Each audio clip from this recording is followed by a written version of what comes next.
Footballers, do you hear your bones creaking like a squeaky door every time you make a diving challenge? Are young dribblers making you shake ass in the middle of the pitch? Do you find yourself baseball sliding like it's a Nike commercial while youthful French dreadheads leave you lying in the dust? Are you finding it harder than ever to play simple 5-yard passes? Is your wife on Instagram posting pictures of prehistoric trophies trying to remind everybody of the good old days? I fear you might have a severe case of washed.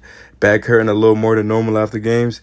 Yeah, it might be time to sit over there with them. The funny thing about Casemiro is that he's not all that terrible all the time, and he actually has stretches where he's consistently pretty solid nowadays. The problem is when he's bad, he's really, really, really bad.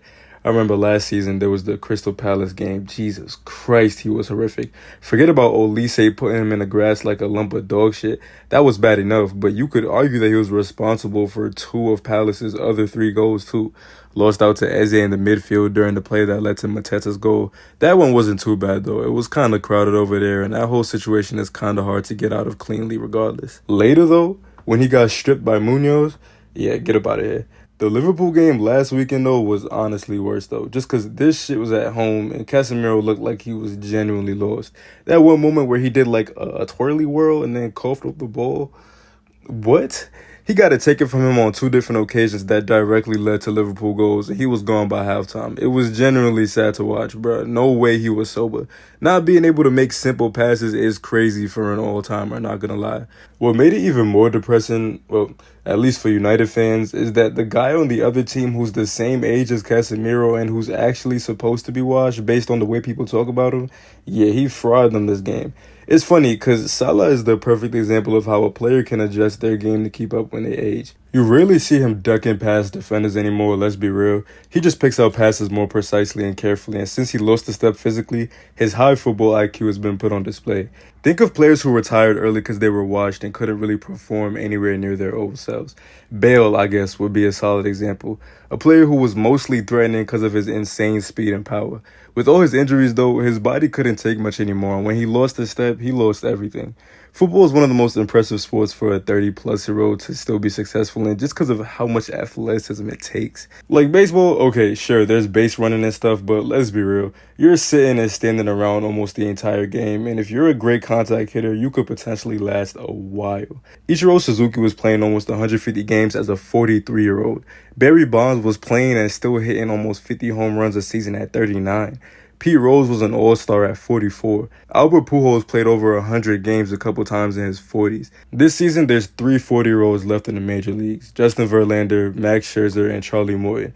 It's way more common in baseball to see players in their late 30s and early 40s still playing the highest level of the sport. Basketball, you find a few 40-year-olds floating around here or there, and of course you have LeBron, who just doesn't even make sense anymore. Even with basketball, though, players get timeouts and commercial breaks all throughout quarters, and the court is much smaller, so there's less ground you're covering. On top of all that, many football players start playing professionally earlier in general than sports like baseball, basketball, and American football. That's part of why it's pretty common for elite football players to be done by their early or maybe mid-30s and off to some other lower league to finish out their careers, while elite NBA or MLB players can usually wind down their careers till they finally let go in their late 30s or around 40. American football is probably the only other sport out of the biggest sports where you expect most players to be on the decline by the time they hit 30. Only quarterbacks really, for the most part, see 30 as smack in the middle of their prime. Of course, there's outliers in football, no question. Everybody's different, and some players' bodies hold out for longer. The position and role you play also matters, same as it does for pretty much any other sport. Often, the players that last longest in football and remain elite for lengthier periods are guys whose game is centered around passing, maybe not as physically demanding. Players who still have the stamina and endurance to run around and last on the field, but won't be asked to constantly handle roles that require the most contact, like, I don't know, maybe like wingers being chopped down by fullbacks. I think some of it comes down to coaching too. There's a lot of managers that don't know how to utilize players as they get older, so instead of shuffling things around or giving them a new role to better suit the fact that their body is giving out, they just give up on them or keep trying to force the player they used to be out of them. You got guys like Ashley Young, who went from an explosive winger in his younger days to a fullback in the second half of his career, and he played till he was pushing 40.